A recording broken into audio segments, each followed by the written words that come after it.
제 어머니 앞에서 바로 죽여요. 저 여자는 벙어리라서 봐도 말 못하니까요. 그 말은 눈이 마당을 하얗게 덮던 어느 밤 강씨 집안 저택 2층 찻방에 울려 퍼졌어요. 제 어머니 오말순 여사는 방 한쪽 구석에 버려진 낡은 물건처럼 앉아 있었어요. 아무도 어머니에게 차를 권하지 않았어요.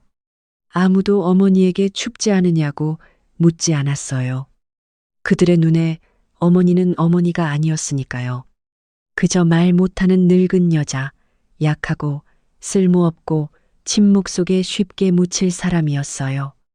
하지만 그날 밤 어머니는 전부 들었어요.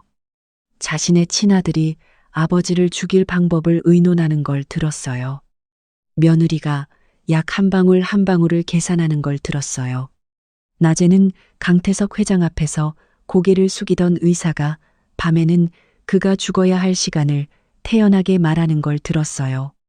마시고 나서 10분 뒤 최 의사가 안경을 올리며 검사 결과를 읽는 것처럼 차가운 목소리로 말했어요. 강도진은 아주 오래 침묵했어요. 그리고 그가 물었어요. 아프겠습니까? 한수련이 웃음을 터뜨렸어요. 조금 아파야 진짜 심장 발작처럼 보이죠. 제 어머니가 의자에서 벌떡 일어났어요. 나무 의자가 바닥에 쓰러지며 마른 소리가 났어요. 어머니는 달려들어 두 손을 계속 휘저으며 그들이 그를 죽이지 못하게 막으려 했어요. 하지만 어머니의 목에서는 웅얼거리는 소리만 나왔어요. 수련이 어머니 쪽으로 돌아보며 입꼬리를 멸시 가득하게 올렸어요. 어머니가 들으면 뭐 어쩔 건데요?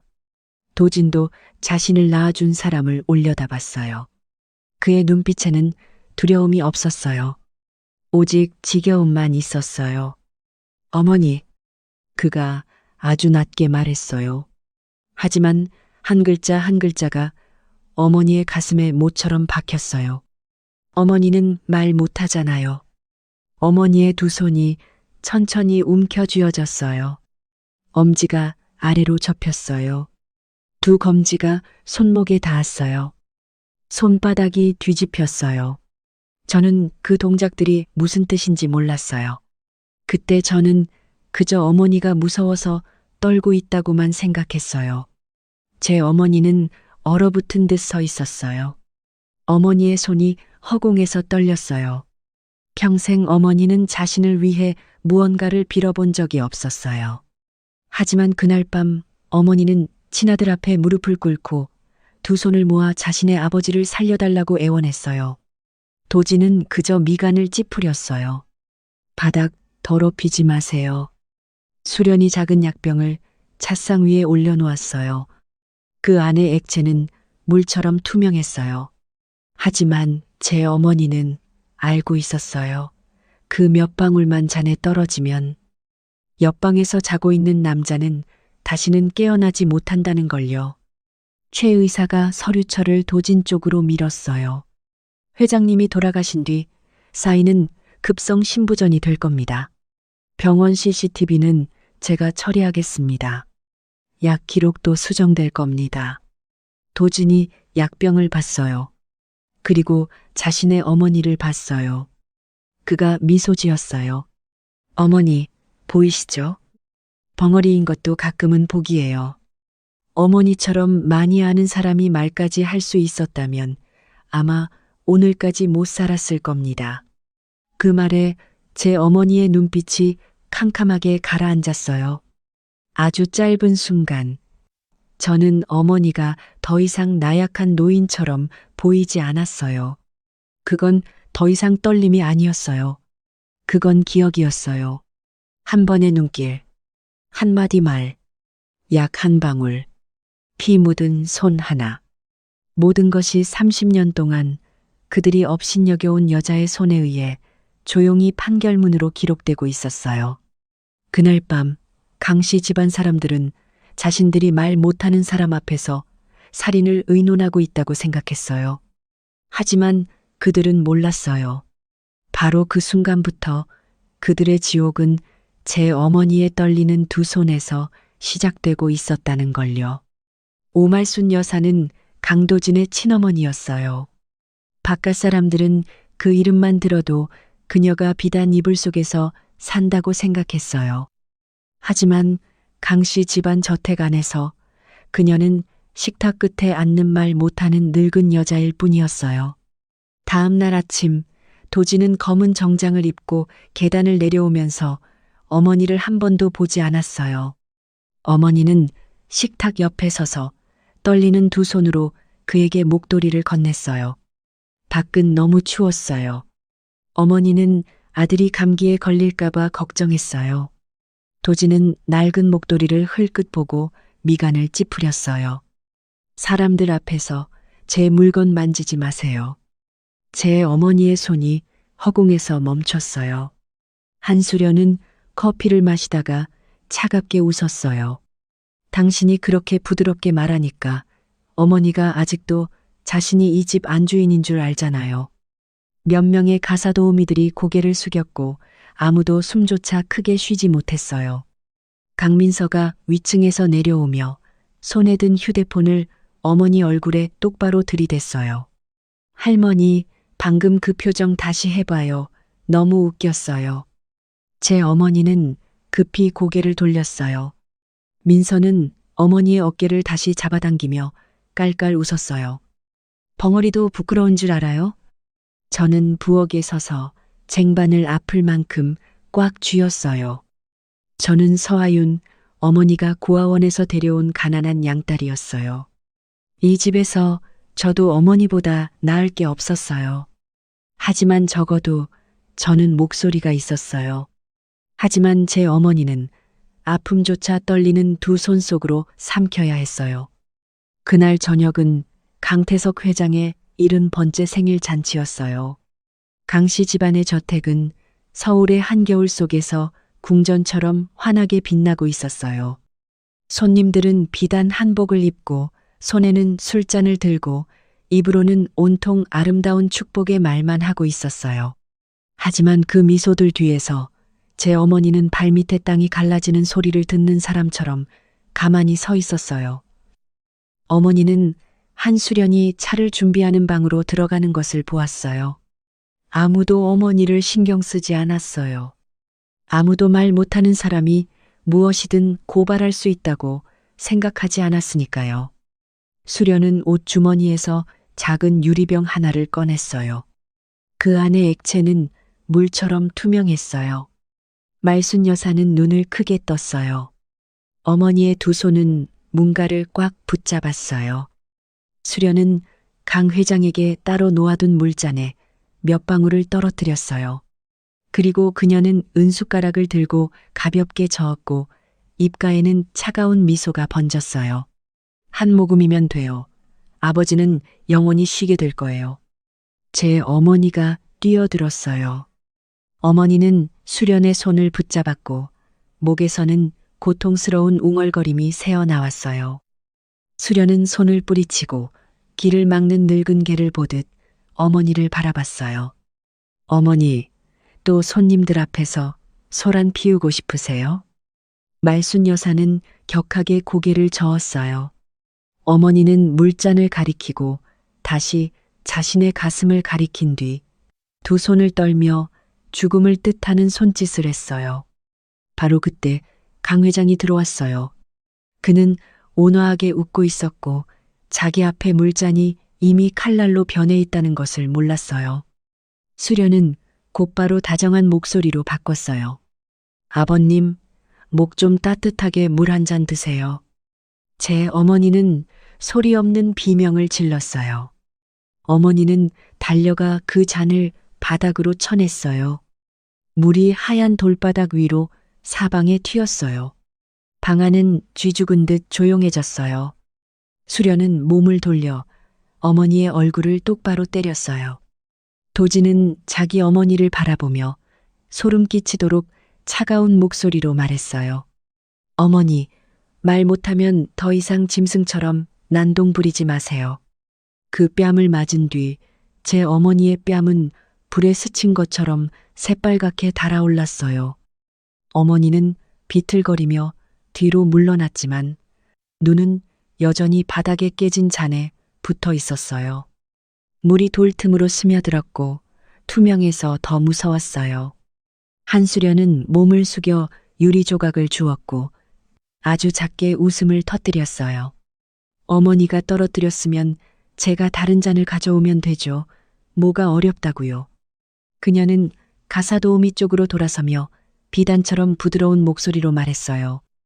회장님께 새 물잔을 가져와요.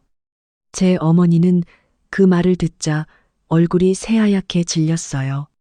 어머니는 다시 달려들었지만 도진이 이미 어머니의 손목을 잡아 확 끌어당겼어요.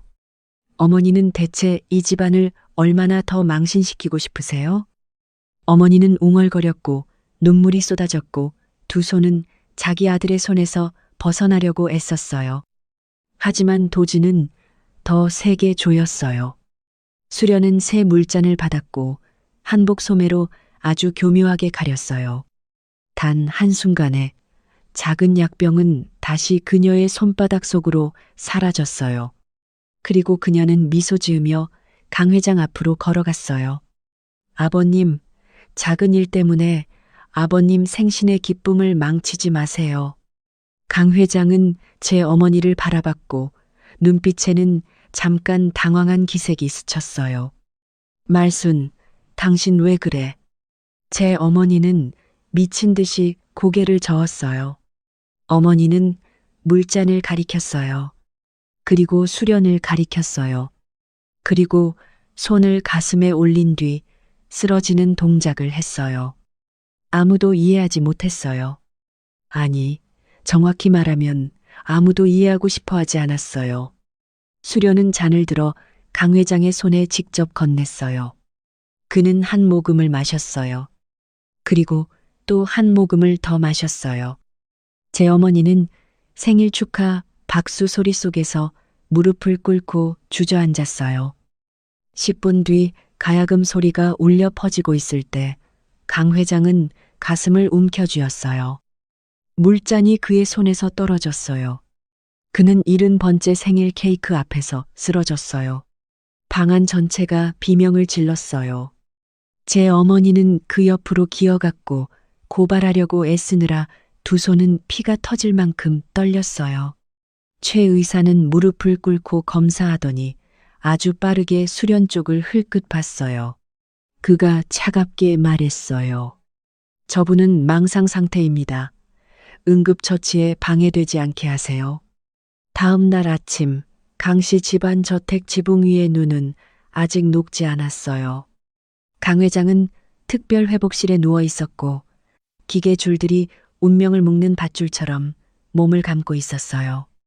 제 어머니는 복도 밖에 앉아 있었고 두 손은 무릎 위에 놓여 있었으며 손톱에는 아직 어젯밤의 마른 핏자국이 남아 있었어요.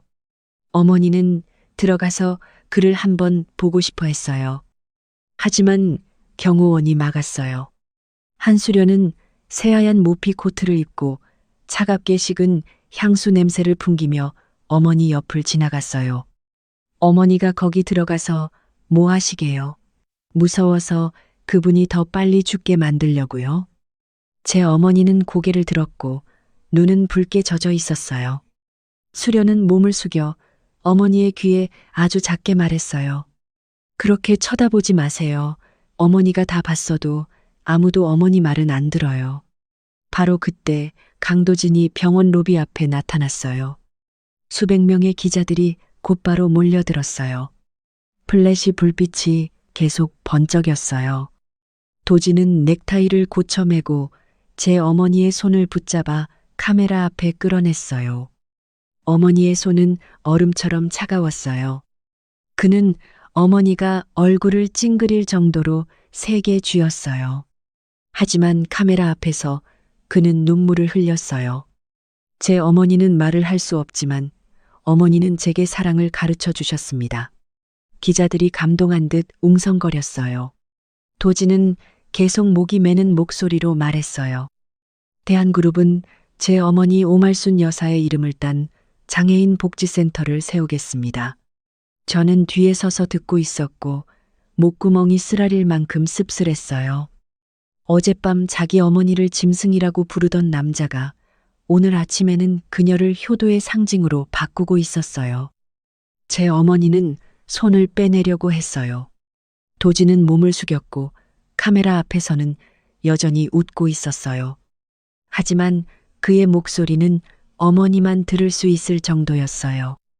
가만히 서 있어. 내 이미지 더럽히지 말고. 카메라가 꺼지자마자 그는 곧바로 어머니의 손을 놓았어요. 그리고 휴지를 꺼내 손가락 하나하나를 닦았어요. 저분을 창고 방으로 데려가. 제 어머니는 그를 바라봤어요. 울지 않았어요. 그저 아주 슬프게 웃었어요. 마침내 자기 아들이 오래전에 이미 죽었다는 것을 깨달은 어머니의 미소였어요. 그날 오후 강민서의 비명이 보석방에서 울려 퍼졌어요. 가문의 반지가 사라졌어요. 저택 전체가 곧바로 술렁였어요. 그것은 강 회장이 가문의 공식 후계자에게 건네주곤 했던 에메랄드 반지였어요. 지금 그는 아직 회복실에 누워 있는데 그 반지가 하필 그때 사라진 것이었어요. 한수련은 계단을 내려왔고 얼굴빛은 걱정하는 사람처럼 보일 만큼만 적당히 창백했어요. 전부 수색해요. 가사도우미들이 한 명씩 홀 한가운데로 불려 나왔어요. 주머니 하나하나, 앞치마 하나하나가 모두 뒤집혔어요.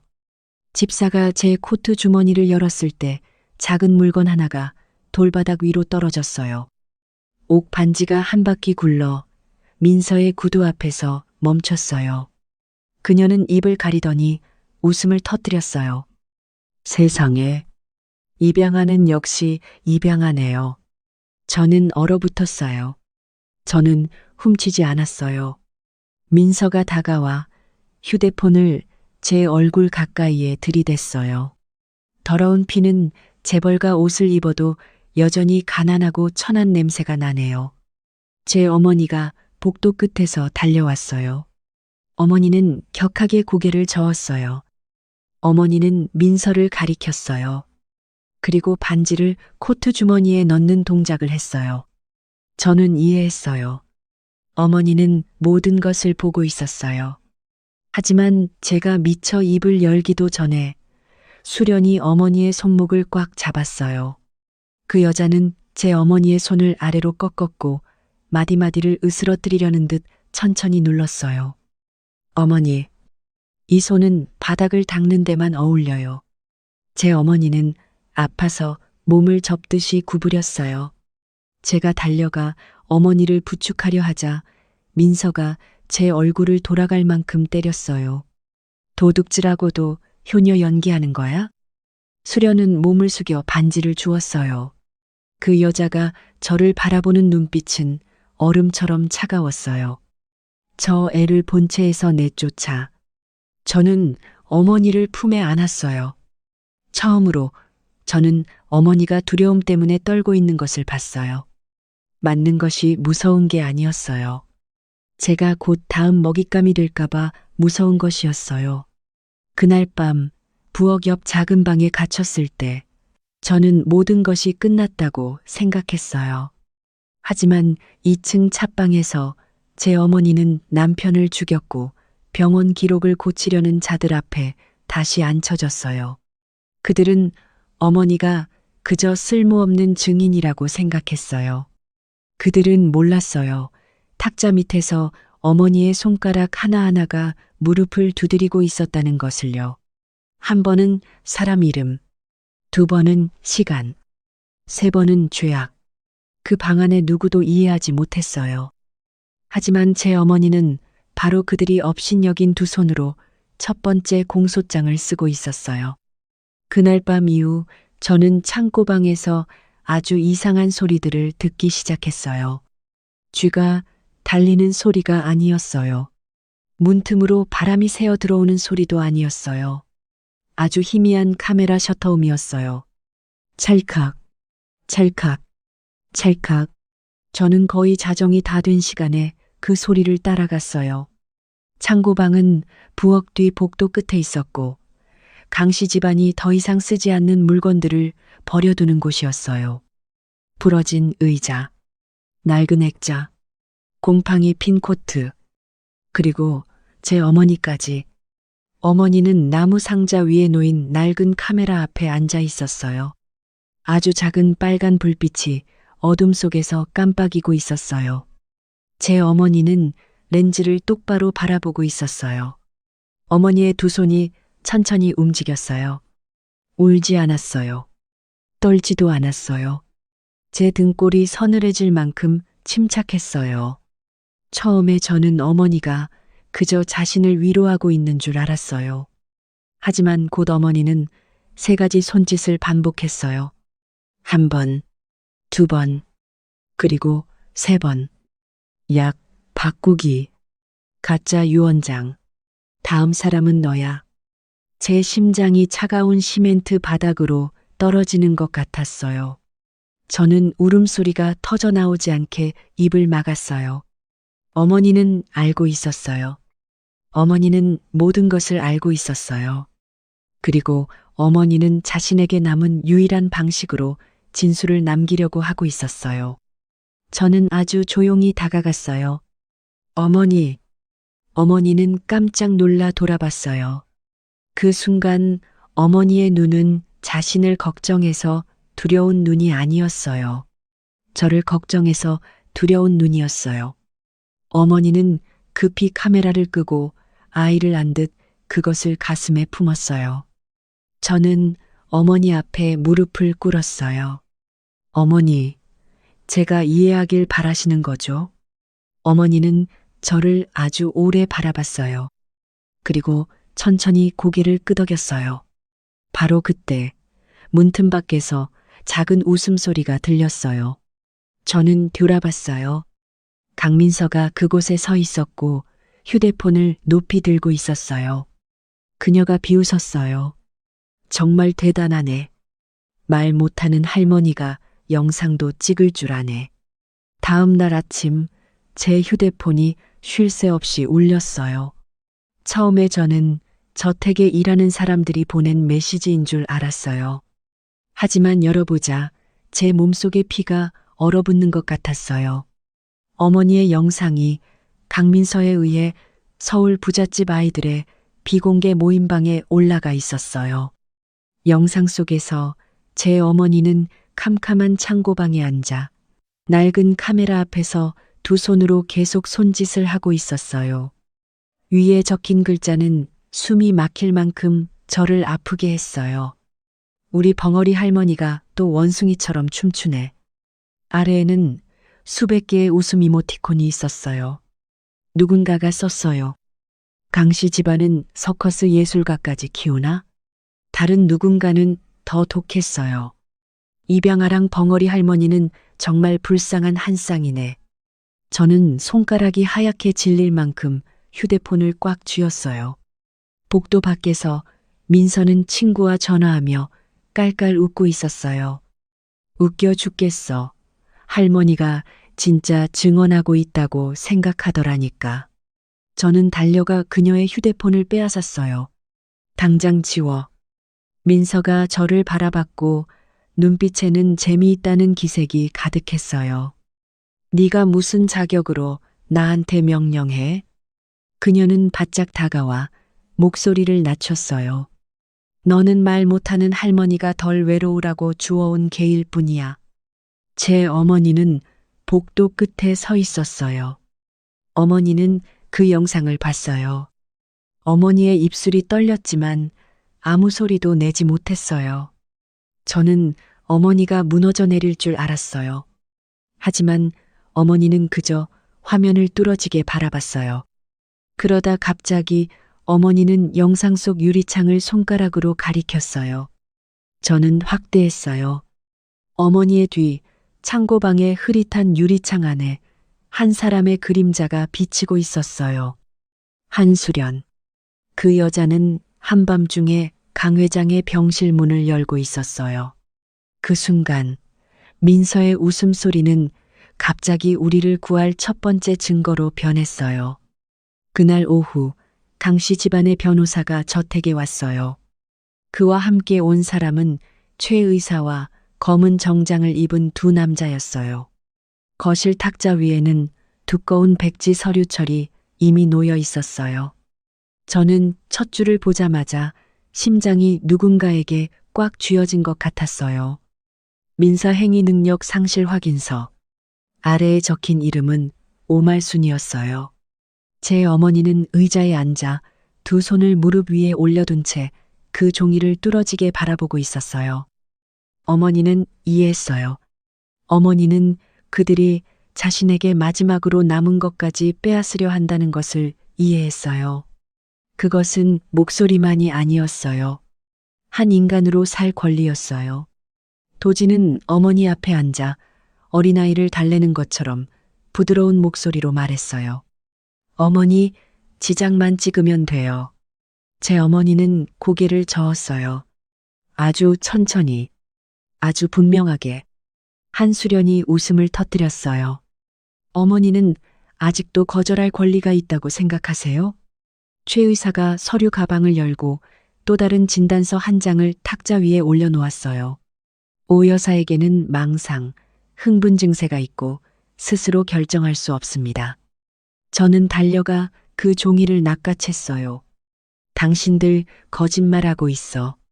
곧바로 경호원 2명이 저를 바닥에 눌러 엎드리게 했어요. 제 뺨이 얼음처럼 차가운 돌바닥에 닿았어요.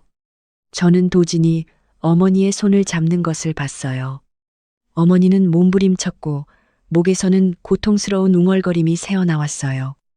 그는 어머니의 손가락을 빨간 인주함에 담갔어요. 그리고 종이 위에 세게 눌렀어요. 빨간 지문이 피 묻은 자국처럼 떠올랐어요. 도지는 어머니의 얼굴 가까이 몸을 숙이고 차갑게 식은 목소리로 말했어요. 오늘부터 어머니는 서명할 권리가 없습니다. 어머니는 증언할 권리도 없습니다. 그는 잠시 멈췄다가 잔인하게 미소 지었어요. 그리고 제 어머니일 권리도 없습니다. 제 어머니의 눈물이 빨간 인주가 묻은 손등 위로 떨어졌어요. 저는 어머니를 부르며 소리쳤어요. 하지만 그 방 안에는 수련의 작은 웃음소리만 남아 있었어요. 드디어 조용해졌네요. 그 빨간 지문이 그 종이 위에서 마른 뒤 제 어머니는 더 이상 거실에 앉을 수 없게 되었어요. 한수련은 어머니를 저택 뒤쪽의 낡은 기도실로 데려가라고 명령했어요. 그곳은 강씨 집안이 예전에 조상들에게 향을 피우던 곳이었어요. 지금 그곳에는 썩은 나무 냄새, 차가운 먼지, 그리고 하얀 천으로 덮인 불상들만 남아 있었어요. 경호원 2명이 제 어머니를 끌고 갔어요. 저는 뒤따라 달려갔지만 민서가 제 앞을 막았어요. 친엄마랑 헤어지는 것처럼 굴지 마요. 당신은 그냥 주워온 물건일 뿐이잖아요. 저는 그녀를 밀쳐냈어요. 우리 엄마는 아무데도 안 가. 수련이 돌아봤고 눈빛은 절 지붕 위에 쌓인 눈처럼 차가웠어요. 하윤아, 말 못하는 사람이 그래도 말하려고 애쓰면 참 불쌍하거든.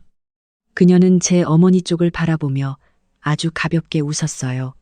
하지만 너무 많은 걸 아는 벙어리는 죽어 마땅해. 제 어머니가 멈칫했어요. 철문이 닫히기 직전의 그 순간 어머니는 갑자기 소매 안에서 작은 나무 조각 하나를 꺼냈어요. 어머니는 그것을 제 쪽으로 던졌어요. 나무 조각은 젖은 마당 바닥에 떨어졌어요. 저는 허리를 숙여 그것을 주었고 심장이 터질 듯 뛰었어요. 그 위에는 삐뚤빼뚤한 3가지 손짓이 새겨져 있었어요. 불상, 유언장, 혼자 열지 마. 제가 고개를 들었을 때 문은 이미 잠겨 있었어요. 안에서 제 어머니는 손으로 문을 두드렸어요. 울음소리는 없었어요. 늙은 손이 나무에 부딪히는 소리만 있었어요. 그날 밤 저택 전체에 불이 꺼졌을 때 저는 몰래 집 뒤쪽으로 나갔어요. 저는 머리핀으로 낡은 자물쇠를 열었어요. 기도실 안은 숨이 막힐 만큼 어두웠어요. 저는 가장 큰 불상 앞에 무릎을 꿇고 떨리는 손으로 돌받침 아래를 더듬었어요. 유언장은 없었어요. 봉투도 없었어요. 빨간 천 속에 눌려있던 낡은 사진 한 장만 있었어요. 사진 속에서 제 어머니는 검은 정장을 입고 머리를 단정하게 틀어 올리고 있었어요. 어머니의 가슴에는 이름표가 있었어요. 오말순, 법정수어 통역사, 서울중앙법원. 그날 밤 대한병원은 산소 호흡기 소리가 한 박자씩 길게 이어지는 것이 선명하게 들릴 만큼 조용했어요. 저는 아직 어머니의 낡은 사진을 코트 주머니 안에 숨기고 있었어요. 하루 종일 제 머릿속에는 한 가지 질문만 맴돌았어요. 어째서 법정 수어 통역사였던 어머니가 강씨 집안 전체에게 쓸모없는 사람 취급을 당하게 된 걸까? 거의 자정이 가까워졌을 때 제 휴대폰이 울렸어요. 아는 간호사에게서 온 메시지였어요. 강 회장님이 방금 눈을 뜨셨어요. 저는 곧바로 회복실로 달려갔어요. 병원 복도는 얼음처럼 차가웠고 하얀 조명이 바닥 위에 안개를 덮은 것처럼 내려앉아 있었어요. 강 회장은 침대에 누워 있었고 얼굴은 수척했으며 입술은 바싹 갈라져 있었어요. 하지만 그의 눈은 여전히 또렷했어요. 저는 침대 곁으로 다가갔고 눈물이 쏟아졌어요. 할아버지, 저예요. 하윤이에요. 그는 손을 들어 올리려고 애썼어요. 떨리는 손가락들이 제 손을 붙잡았어요. 저는 가까이 몸을 숙였어요.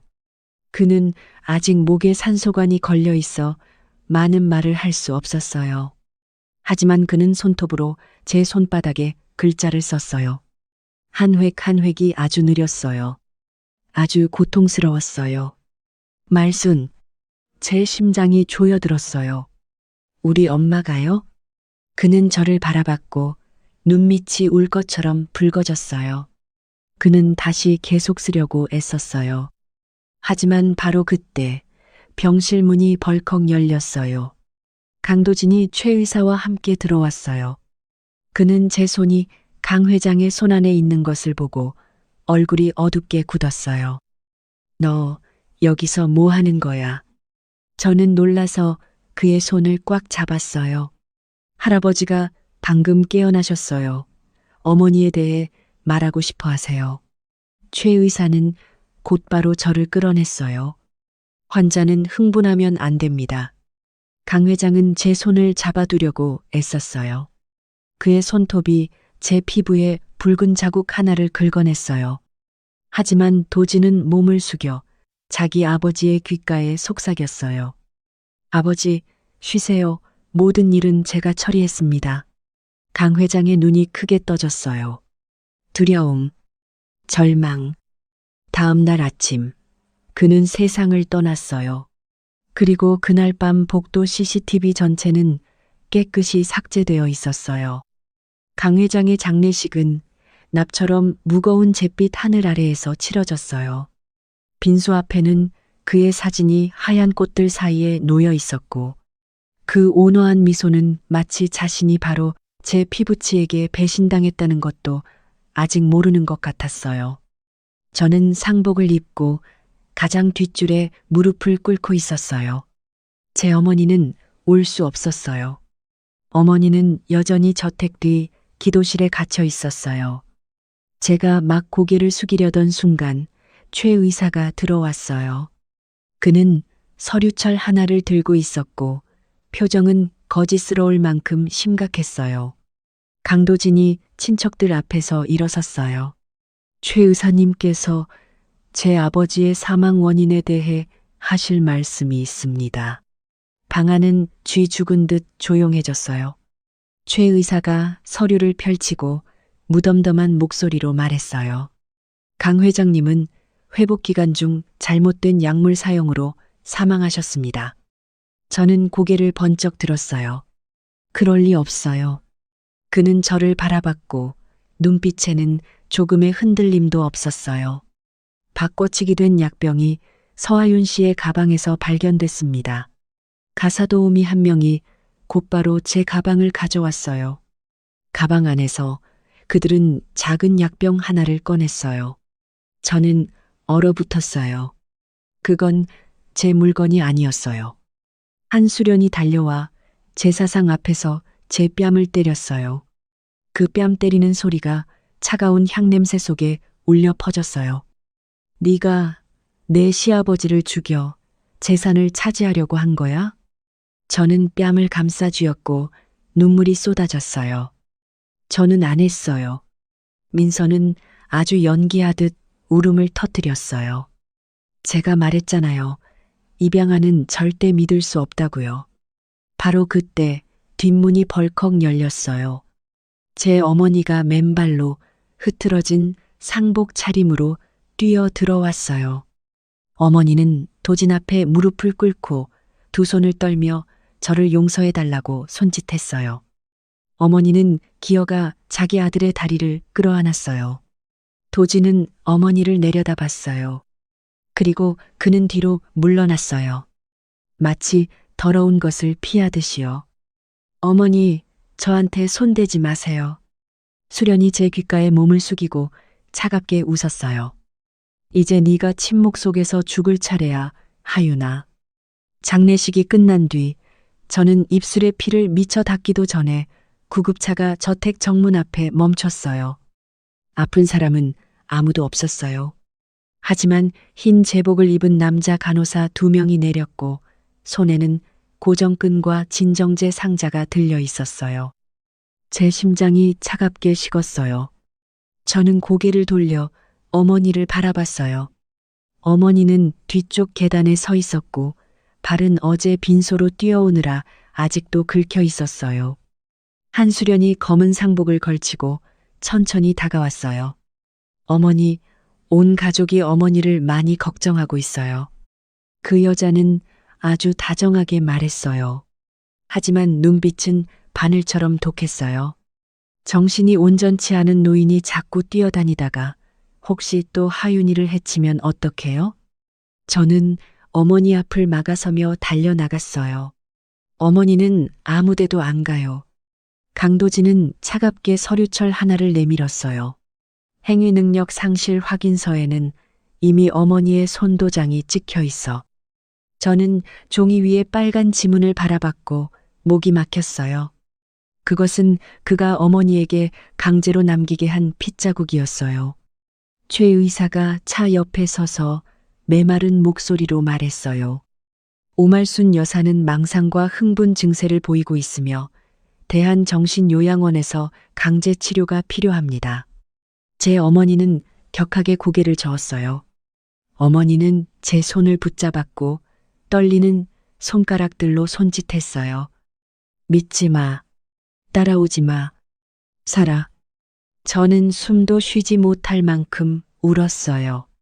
엄마, 내가 엄마를 꺼내줄게. 수련이 제 귓가에 바짝 다가와 작게 웃었어요. 자기 자신이 살인죄를 뒤집어 쓴 처지에 누구를 걱정할 수 있겠어? 경호원들이 저를 끌어냈어요. 남자 간호사 2명이 제 어머니를 꽉 붙잡았어요.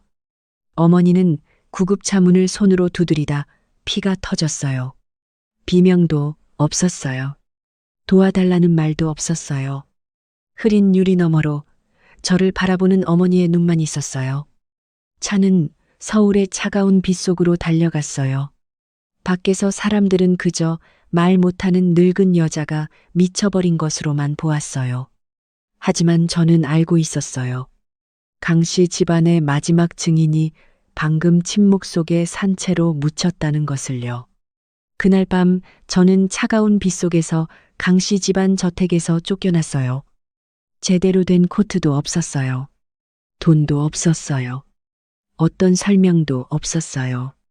제 등 뒤에서 철문이 쾅 닫혔고 그 무거운 소리는 제 인생 전체를 그 안에 산채로 묻어버리는 것 같았어요. 저는 비를 맞으며 서서 작은 가방을 가슴에 끌어안았어요. 가방 안에는 낡은 옷 몇 벌, 신분증 서류, 그리고 어머니의 갈색 코트만 있었어요. 가사 도우미가 제가 끌려 나가기 전에 몰래 그 코트를 제게 넣어 주었어요. 그녀는 고개를 숙였고 감히 저를 쳐다보지 못했어요. 그저 아주 작게 말했어요. 오 여사님이 이걸 아주 잘 간직하셨어요. 저는 거리 끝 버스 정류장까지 떠돌아갔어요. 비가 얼굴을 때려 따갑게 아팠어요. 휴대폰 화면에는 강 회장의 죽음에 관한 뉴스가 온갖 인터넷 사이트에 가득 떠 있었어요. 제 이름도 나왔어요. 서하윤. 약을 바꿔치기 해 강 회장을 살해한 혐의를 받는 입양딸. 저는 웃음을 터뜨렸어요. 웃었지만 눈물은 쉬지 않고 흘러내렸어요. 주워온 고아 하나가 결국 살인자로 만들어졌어요. 저는 어머니의 코트를 끌어안았고 낡은 비누 냄새가 아주 희미하게 남아 있었어요. 문득 제 손이 안감 안쪽에서 도드라진 바느질 선에 닿았어요. 저는 처마 밑에 털썩 주저앉아 머리핀으로 실밥을 살짝 뜯었어요. 낡은 카드 한 장이 제 손바닥 위로 떨어졌어요. 앞면은 누렇게 발해 있었어요. 하지만 글자는 아직 또렷했어요. 오말순. 법정수어 통역사. 서울중앙법원. 제 심장이 한순간 멈췄어요. 저는 뒷면을 뒤집었어요. 그곳에는 떨리는 글씨로 한 줄이 적혀 있었어요. 그들이 엄마의 목소리를 빼앗는다면 엄마의 두 손으로 그들의 거짓말을 죽여라. 저는 그 카드를 가슴에 끌어안았어요. 서울에 비 내리는 한밤중, 처음으로 저는 더 이상 버려진 사람이 아니라고 느꼈어요. 어머니는 제게 길 하나를 남겨주었어요. 만직등한. 그리고 그 길은 진실에서 시작되었어요. 다음 날 아침, 저는 어머니의 낡은 신분증을 손에 들고 서울중앙법원으로 갔어요. 회색 건물은 큰 길 한가운데 서 있었고 누구의 눈물도 한 번도 알지 못한 것처럼 차가웠어요. 저는 그 신분증을 기록 보관소 관리자에게 건넸어요. 그는 오말순이라는 이름을 아주 오래 바라봤어요. 그리고 그의 얼굴빛이 변했어요. 그분과 무슨 관계입니까? 저는 작게 대답했어요. 딸입니다. 그의 손이 살짝 떨리며 지하의 낡은 보관소 문을 열었어요. 눅눅한 종이 냄새, 먼지 냄새, 시간의 냄새가 밀려나와 숨이 막혔어요. 그는 누렇게 바랜 기록 상자 하나를 내려놓았어요. 상자 등에는 한 줄의 글자가 적혀 있었어요.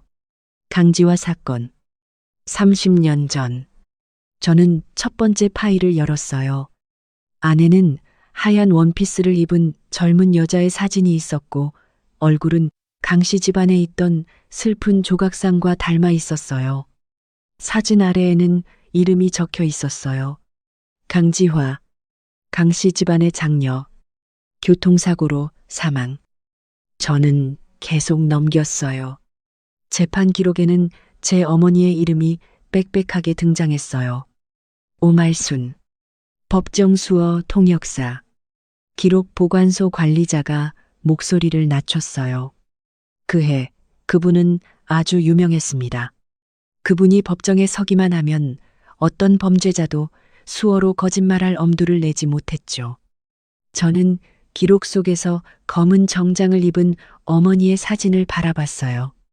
어머니의 등은 곧았어요. 눈빛은 빛났어요. 강씨 집안이 말 못하는 늙은 여자라고 부르던 그 여자와는 달랐어요. 기록 끝에는 오래된 신문 한 장이 끼워져 있었어요. 강씨 집안 재판 이후 의문의 사고. 통역사 오말순. 목소리 영구 상실. 제 심장이 차갑게 식었어요. 저는 계속 넘겼어요. 병원 봉투 하나가 바닥으로 떨어졌어요. 안에는 모서리가 찢겨나간 출생증명서 사본만 남아 있었어요. 어머니, 강지화, 아이, 여자 신생아. 아기의 이름 부분은 긁혀서 알아볼 수 없게 되어 있었어요. 기록 보관소 관리자가 저를 바라보며 아주 낮은 목소리로 말했어요. 그 아이는 당신 어머니가 사고를 당한 직후 병원에서 사라졌습니다. 저는 그 종이를 손에 꽉 쥐었어요. 복도 밖에서 휴대폰이 갑자기 울렸어요. 낯선 메시지 하나가 화면에 떠올랐어요. 죽은 사람 무덤 파헤치지 마. 서하윤. 저는 그 낯선 메시지에 답하지 않았어요. 누군가가 저를 멈추게 하려 할수록 저는 제가 강씨 집안의 아픈 곳을 정확히 건드렸다는 걸 더 잘 알았어요. 기록 보관소 관리자는 제게 서울 외곽의 오래된 주소 하나를 건넸어요. 오말순 씨가 예전에 무엇을 했는지 알고 싶다면 이 선생을 찾아가세요. 그분은 그의 사건 이후 살아남은 유일한 법정 통역사입니다. 그날 오후 저는 생선시장 뒤쪽에 있는 작은 집을 찾아갔어요. 마른 미역 냄새, 된장 냄새, 차가운 바람이 한데 뒤섞여 있었어요. 이 선생은 70이 넘었고 머리는 새하얗게 새었으며 한쪽 눈은 흐릿했어요. 어머니의 신분증을 보자 그는 아주 오래 말이 없었어요. 그리고 그는 고개를 숙였어요. 말순이가 아직 살아 있습니까? 저는 고개를 끄덕였고 목이 메었어요. 하지만 그들은 제 어머니가 미쳤다고 말해요. 이 선생이 메마르게 웃었어요. 그런 사람이 미쳤다면 그의 서울의 모든 법정이 눈먼 것이지요. 저는 어머니가 창고방에 있던 영상을 그에게 보여줬어요. 처음에 그는 조용히 바라보기만 했어요.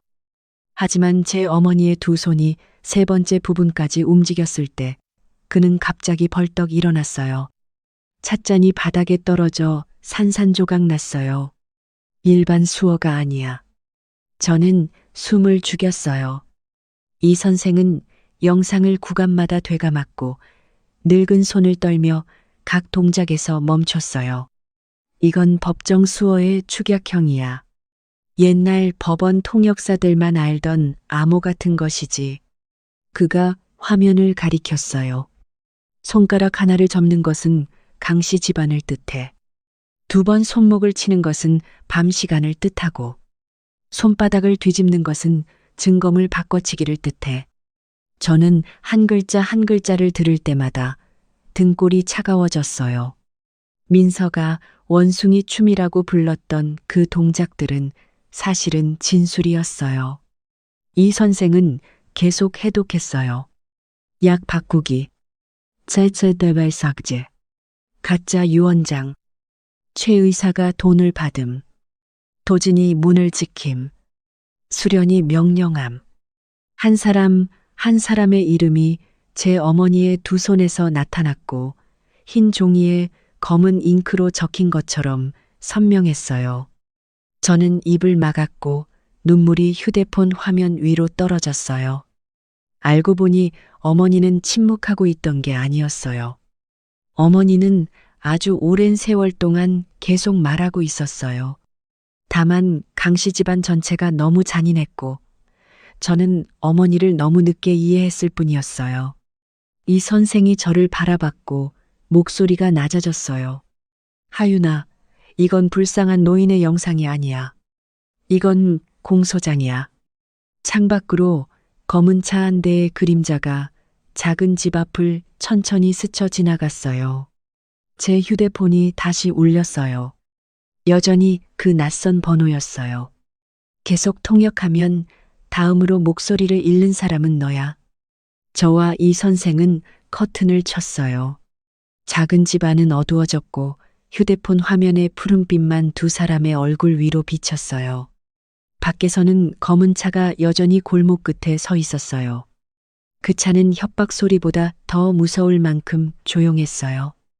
이 선생은 제 휴대폰을 낡은 컴퓨터에 연결했어요. 영상이 여러 번 압축됐지만 뒤쪽 유리 부분에는 아직 반사된 모습이 남아 있어. 저는 숨을 죽이고 느리게 지나가는 프레임 하나하나를 바라봤어요.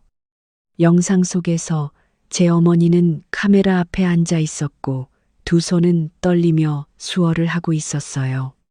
민서는 어머니를 모욕하려고 영상을 찍었어요. 하지만 어머니의 등 뒤에서 낡은 장식장의 유리가 강 회장이 깨어난 그날 밤 병원 복도를 반사하고 있었어요. 이 선생은 유리 모서리 부분을 확대했어요. 화면은 픽셀처럼 깨졌어요. 흐릿했어요. 그리고 점점 드러났어요. 한수련이 병실로 들어가고 있었어요. 그 여자의 손에는 작은 약병 하나가 들려 있었어요. 저는 의자 팔걸이를 꽉 움켜쥐었어요. 이 선생은 계속 발길을 보정했어요. 최 의사가 바로 그 뒤에 나타났어요. 그는 수련에게서 봉투 하나를 받고 아주 빠르게 고개를 숙였어요. 마지막으로 강도진이 문 밖에 서 있었어요. 그는 왼쪽 오른쪽을 살폈어요. 그리고 병실 유리창을 가리는 커튼을 끌어당겼어요. 저는 귀 안에서 피가 웅웅거리는 소리를 들었어요. 이건 더 이상 의심이 아니었어요. 이건 증거였어요. 갑자기 화면에 컴퓨터가 분리해낸 음성 구간 하나가 나타났어요. 수련의 목소리는 아주 작았지만 한 글자 한 글자가 또렷했어요. 그 늙은이가 더 이상 글자 하나도 쓰지 못하게 해요. 최 의사가 대답했어요. 이 약만 더 넣으면 내일 아침이면 끝납니다. 저는 그 자리에서 울음을 터뜨렸어요. 무서워서가 아니었어요. 처음으로 어둠에 금이 갔기 때문이었어요. 이 선생은 영상을 USB 3개에 저장했어요. 그는 그중 하나를 제 손에 올려놓았어요. 그들이 네 어머니를 모욕하는 데 쓴 것이 이제 그들을 지옥으로 끌어내릴 거야. 바로 그때 낯선 남자의 목소리가 문 뒤에서 들렸어요. 서하윤, 문 열어. 문을 두드린 사람은 경찰이 아니었어요. 배송기사 옷을 입은 남자였지만 발에 신은 검은 구두가 그를 팔아넘겼어요. 이 선생은 곧바로 화면을 껐어요. 그는 저를 뒷문으로 끌고 가 USB를 제 코트 주머니에 밀어 넣었어요. 뒤돌아보지 마. 우리는 생선 시장 뒤에 좁은 골목을 달렸어요. 비 냄새, 바다 냄새, 그리고 뒤쫓아오는 발소리 사이에서요.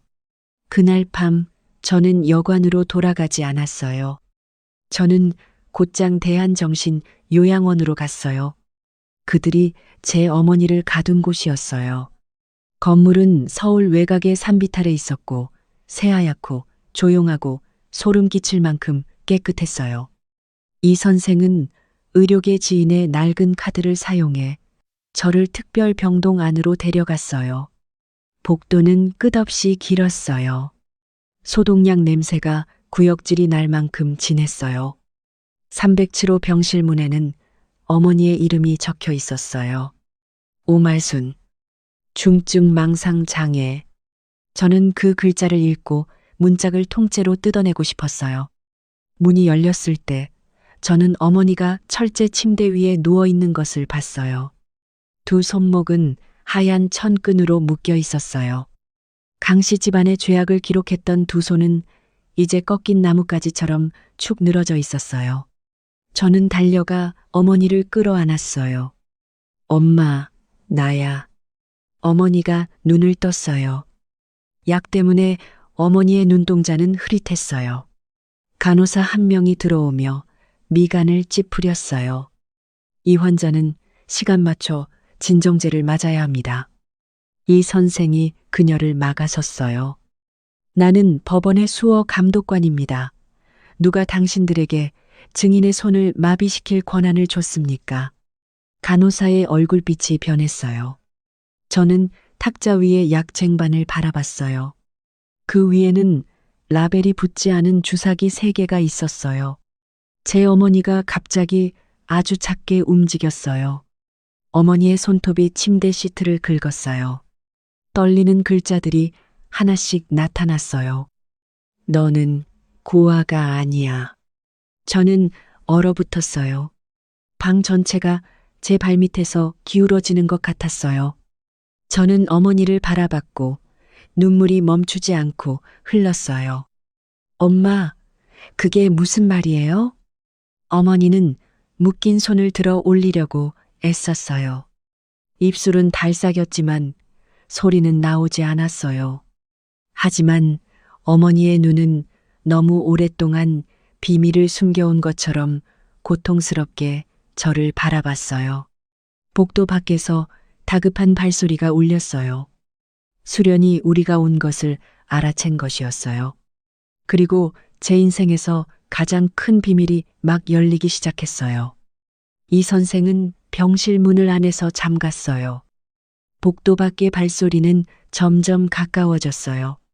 저는 떨리는 손으로 어머니의 손목에 묶인 끈을 풀었어요. 어머니의 피부에는 깊게 패인 붉은 자국들이 남아 있었어요. 제 어머니는 앉으려고 애썼고 숨결은 곧 끊어질 실처럼 약했어요. 이 선생은 코트 주머니에서 휴대폰을 꺼내 미리 촬영 모드를 켰어요. 말순아, 말해, 내가 통역할게. 어머니는 저를 아주 오래 바라봤어요. 그 눈빛은 사랑스럽고 아프고 또 미안해하는 것 같았어요. 그리고 어머니의 두 손이 움직이기 시작했어요. 천천히, 끊어지듯이. 하지만 제 심장을 베어내는 칼날 하나하나처럼 선명했어요. 너는 고아가 아니야. 저는 침대 가장자리를 꽉 붙잡았어요. 엄마, 나는 누구예요? 어머니는 눈을 감았고 눈물이 주름진 뺨을 타고 흘러내렸어요. 어머니는 계속 수어를 했어요. 너는 강지화의 딸이야. 방 안이 완전히 조용해졌어요. 그 이름은 우리 사이에 조종처럼 떨어졌어요. 강지화, 강씨 집안의 장녀. 30년 전 사고로 죽은 사람. 저는 고개를 저었고 목이 딱 막혔어요. 그럴 리 없어요. 이 선생은 자신이 가져온 낡은 병원 기록을 펼쳤어요. 그 안에는 신생아 사진 한 장, 파란 잉크로 찍힌 작은 발자국 하나, 그리고 모서리가 찢긴 출생 기록지가 있었어요. 제 어머니는 그 발자국 위에 손가락을 올렸어요.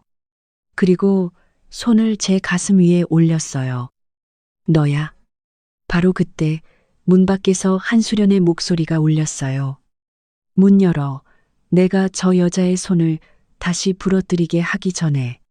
제 등골이 차갑게 식었어요. 어머니는 그래도 멈추지 않았어요. 어머니는 더 빠르게, 더 절박하게 계속 수어를 했어요. 그 해, 그들은 진짜 상속 혈통을 깨끗이 지우려고 했어. 지화의 차는 불태워졌어. 나는 너를 병원에서 구해냈어. 나는 너를 서하윤이라는 이름으로 고아원에 보냈어. 저는 울음을 터뜨렸어요. 그럼 왜 엄마는 나한테 말하지 않았어요? 어머니는 손으로 제 얼굴을 어루만졌어요. 어머니의 손은 차가웠지만 제가 어릴 때처럼 다정했어요. 그들이 네가 살아있다는 걸 알기만 하면 너는 자라기도 전에 죽었을 거야. 문이 세게 흔들렸어요. 수련은 밖에서 차갑게 웃었어요. 하윤아, 동화는 충분히 들었니? 저는 어머니를 끌어안았어요. 태어나서 처음으로 저는 제가 주워온 아이가 아니라는 것을 알았어요. 저는 어머니가 지옥에서 숨겨낸 아이였어요. 병실 문이 벌컥 열렸어요. 한수련이 먼저 들어왔고 그 뒤에는 경호원 2명과 최 의사가 있었어요. 그 여자는 여전히 검은 비단 코트를 입고 있었고 머리는 단정하게 틀어 올렸으며 입술은 죄악을 묻어둔 곳에 온 것이 아니라 파티에 다녀온 것처럼 붉었어요. 그 여자의 눈빛은 저를 스쳐 지나가더니 어머니의 손 위에서 멈췄어요. 아직도 움직일 수 있네요. 그 여자가 작게 웃음을 터뜨렸어요. 최 의사 약이 정말 갈수록 약해지나 봐요. 저는 어머니의 침대 앞을 막아섰어요. 당신이 모든 것의 배우였죠? 수련은 고개를 기울이며 저를 바라봤어요. 배우? 그 여자가 가까이 다가왔고 목소리는 칼이 살땜을 스치는 것처럼 부드러웠어요. 하윤아, 이 세상에서 살아남는 사람은 착한 사람이 아니라 먼저 손을 쓰는 사람이야. 도진도 바로 그 뒤에 들어왔어요.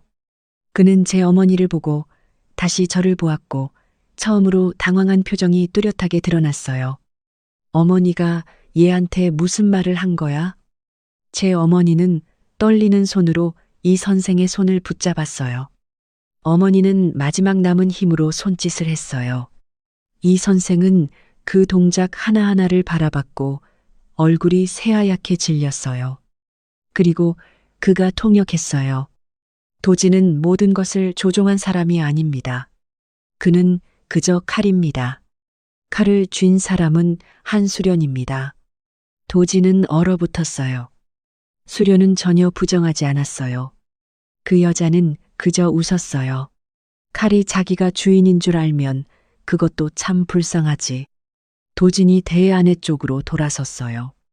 너 지금 뭐라고 했어? 수련은 잔인할 만큼 차가운 눈빛으로 그를 바라봤어요.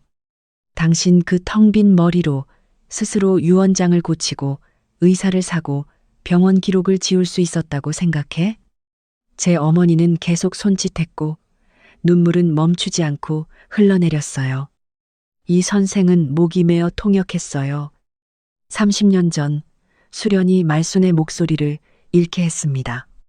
첫 번째 유언장을 바꿔치기 했습니다. 강지화의 죽음을 숨겼습니다. 그리고 도진을 강씨 집안의 왕좌를 빼앗는 사람으로 키웠습니다. 저는 눈앞의 여자를 바라봤어요. 언론 앞에서 울던 사람, 제 어머니를 불쌍한 노인이라고 부르던 사람. 알고 보니 그 여자는 효심 깊은 며느리가 아니었어요. 30년 동안 온 가문을 먹어치운 악마였어요. 수련은 제 귓가에 몸을 숙이고 속삭였어요. 맞아, 하윤아. 그리고 그해 내가 네가 살아있다는 걸 알았다면 나는 너를 요람 안에서 바로 목 졸라 죽였을 거야. 이틀 뒤 강씨 집안은 신라 호텔에서 긴급 기자회견을 열었어요. 뉴스는 강도진이 대한그룹 회장직을 예상보다 빨리 이어받을 것이라고 말했어요. 그리고 저는 서하윤은 언론의 입속에서 탐욕스러운 살인자가 되었어요. 저는 낡은 검은 옷을 입고 수백 개의 카메라 렌즈 사이로 홀 안에 들어섰어요. 사진 찍는 소리는 얼굴에 우박이 쏟아지는 것처럼 계속 울렸어요. 도지는 단상 위에 서 있었고 표정은 거짓된 슬픔으로 가득했어요. 수련은 아래에 앉아 스스로 불길 속으로 기어들어가는 개미를 보듯 저를 바라봤어요. 저는 곧장 도진 앞으로 걸어갔어요. 그리고 무릎을 꿇었어요. 회견장 전체가 술렁였어요. 도진은 멈칫했어요. 수련은 살짝 눈을 가늘게 떴어요. 저는 아무도 제 소매 안에 숨긴 녹음펜을 보지 못하도록 머리를 아주 낮게 숙였어요. 죄송합니다. 제 목소리는 떨렸고 궁지에 몰린 사람처럼 보이기에 딱 충분했어요. 저는 더 이상 고소하고 싶지 않아요. 저도 모든 이해 제기를 포기하는 서류에 서명하겠습니다. 도지는 저를 바라봤고 입꼬리에는 승리의 미소를 숨기지 못했어요. 드디어 내 분수를 알게 된 거야? 저는 입술을 깨물었고 눈물이 차가운 돌바닥 위로 떨어졌어요. 저는 한 가지만 부탁드립니다. 수련이 입을 열었고 목소리는 독이 든 꿀처럼 달았어요. 너 같은 고아가 아직도 부탁할 자격이 있어? 저는 고개를 들어 그 여자를 바라봤어요. 저는 내일 계승식에 어머니를 모시고 가고 싶어요. 마지막으로 한 번만요. 어머니가 자기 아들이 성공하는 모습을 보고 안심하고 요양원에 들어가시게요. 도진이 웃음을 터뜨렸어요. 그는 몸을 숙여 기자들 앞에서 제 머리를 가볍게 두드렸어요. 좋아. 어쨌든 내 어머니도 내가 회장이 되는 날은 봐야지. 수련은 일어나 제 가까이로 바짝 다가왔어요. 그 여자는 몸을 숙이고 아주 작게 속삭였어요. 효녀 연기하고 싶어, 하윤아. 좋아. 내일 네가 그 늙은 여자가 사람들 앞에서 한 번 더 죽는 걸 보게 해줄게. 저는 고개를 더 깊이 숙였어요. 소매 안에서 녹음펜은 여전히 조용히 한 글자 한 글자를 기록하고 있었어요. 이번에 무릎을 꿇은 것은 용서를 빌기 위해서가 아니었어요. 그들의 발밑에 첫 번째 덫을 놓기 위해서였어요. 강도진이 대한그룹 회장으로 취임하던 날 신라호텔 회견장은 대낮처럼 환하게 빛났어요. 주주들, 변호사들, 관료들, 기자들이 아래 자리를 가득 채우고 있었어요. 무대 위에는 그의 이름이 큰 화면에 떠 있었어요. 강도진, 대한그룹 신임 회장. 그는 검은 정장을 입고 강씨 가문의 목련꽃 모양 금색 브로치를 달고 있었어요. 그의 얼굴은 아버지의 유지를 짊어진 아들처럼 엄숙했어요. 하지만 저는 알고 있었어요. 그 선한 얼굴 아래에는 자기 아버지를 무덤으로 밀어넣은 손이 있다는 것을요. 한수련은 맨 앞줄에 앉아 있었고 입가에는 아주 얇은 미소가 걸려 있었어요. 제가 휠체어를 밀고 어머니를 데리고 들어가자 그 여자는 살짝 고개를 기울였어요. 정말 말 잘 듣네. 그리고 그 여자는 제 귀 가까이에 얼굴을 대고 작게 말했어요. 오늘이 지나면 너와 이 늙은 여자 둘 다 더 이상 가치가 없어. 저는 대답하지 않았어요. 제 어머니는 휠체어에 앉아 있었고 너무 말라서 회색 스웨터가 한 줌의 뼈 위에 덮인 것 같았어요. 어머니의 두 손은 담요 안에 놓여 있었어요. 움직이지 않았어요. 하지만 어머니의 눈에는 불이 있었어요. 도지는 박수 소리 속에서 무대 아래로 내려왔어요. 그는 어머니 앞에 와서 카메라 앞에서 아주 깊게 허리를 숙였어요. 어머니, 오늘 제가 해냈습니다. 기자들은 곧바로 사진을 찍었어요. 효심 깊은 아들. 말 못하는 늙고 약한 어머니. 구역질이 날 만큼 완벽한 연극. 도지는 어머니의 손을 들어 올려 입을 맞추려 했어요. 그의 입술이 어머니의 손등에 거의 닿으려는 바로 그 순간, 제 어머니가 갑자기 그의 손을 꽉 움켜쥐었어요. 도지는 멈칫했어요. 어머니는 고개를 들었어요.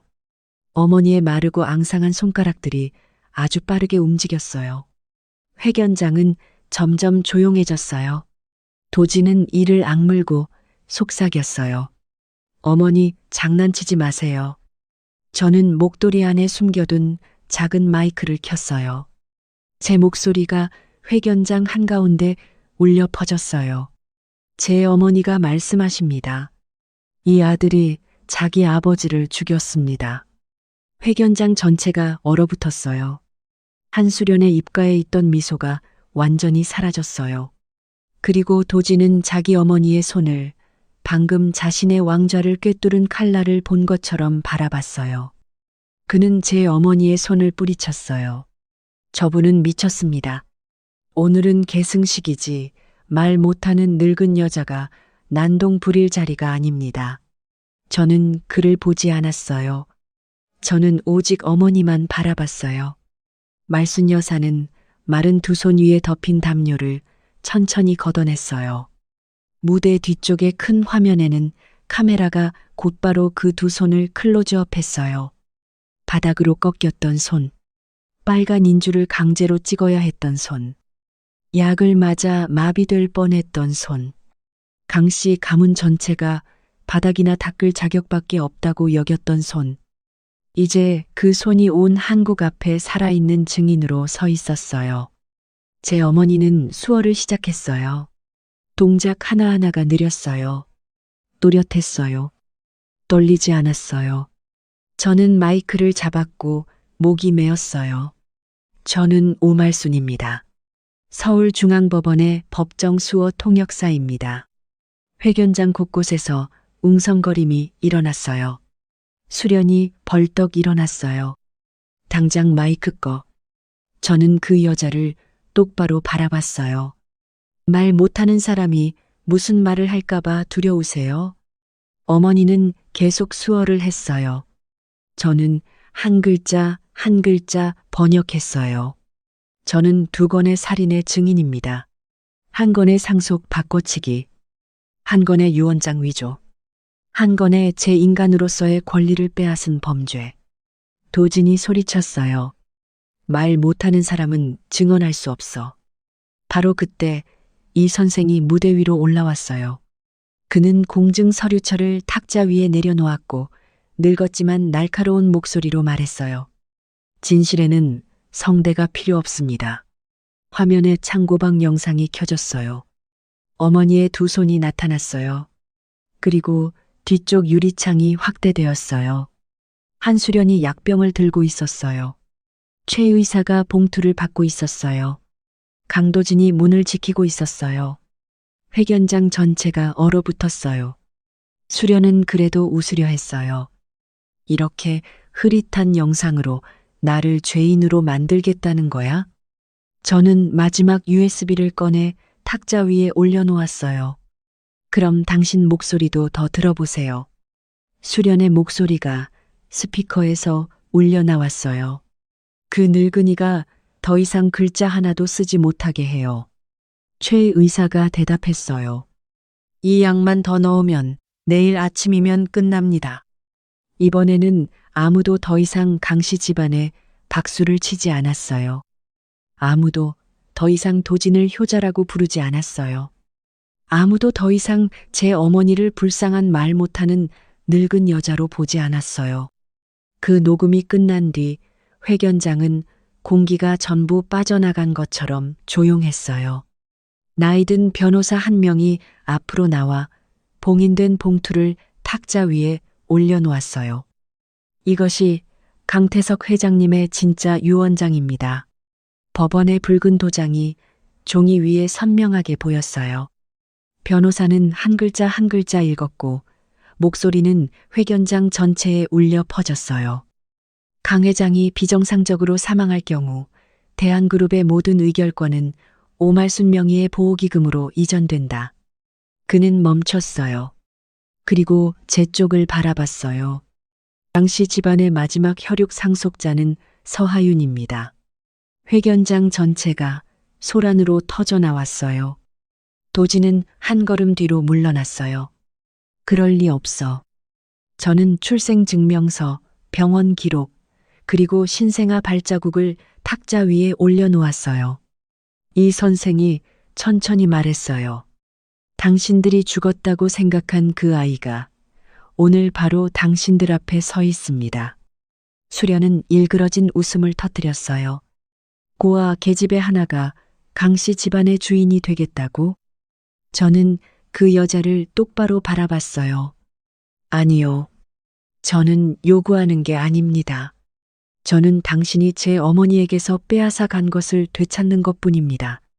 회견장 문이 열렸어요. 카메라 플래시가 계속 터지는 소리 속에서 경찰이 들어왔어요. 최 의사가 먼저 무릎을 꿇었어요. 강도진은 제 어머니를 돌아보더니 비겁한 아이처럼 털썩 무릎을 꿇었어요. 어머니, 저를 살려주세요. 제 어머니는 그를 보지 않았어요. 미워하지도 않았어요. 불쌍히 여기지도 않았어요. 그저 자기 앞에 더 이상 아들이 있는 것이 아니라 이미 선고가 끝난 판결문이 있는 것처럼 침묵했어요. 수련은 수갑을 찼지만 눈을 부릅뜨고 저를 바라봤어요. 그때 널 요람 안에서 죽였어야 했어. 저는 그 여자 가까이로 다가갔어요. 맞아요. 하지만 제 어머니가 저를 구했습니다. 그리고 오늘 어머니의 2 손이 당신을 묻어버렸습니다. 제 어머니는 제 손을 잡았어요. 어머니는 마지막 한 문장을 천천히 수어로 말했어요. 저는 목이 메어 회견장 전체가 들을 수 있게 번역했어요. 저는 한 번도 목소리를 잃은 적이 없습니다. 다만 오늘에서야 당신들이 제 말을 들을 자격을 갖게 된 것뿐입니다. 그 말은 마지막 망치질처럼 회견장 위로 떨어졌어요. 한때 말 못하는 늙은 여자라고 불렸던 사람. 정신을 잃은 사람처럼 강제로 손도장을 찍어야 했던 사람. 창고 방에 갇히고 약을 맞고 친아들에게 짓밟혔던 사람. 마침내 자신의 떨리는 두 손으로 강씨 가문 전체를 왕좌에서 끌어내렸어요. 침묵은 무력함을 뜻하지 않아요. 가슴 속에 진실이 남아있는 한 사람은 여전히 말할 방법을 가지고 있으니까요. 약한 사람을 절대 얕보지 마세요. 언젠가 바로 그 떨리는 두 손이 잔인한 자를 향한 판결문을 써 내려갈 테니까요.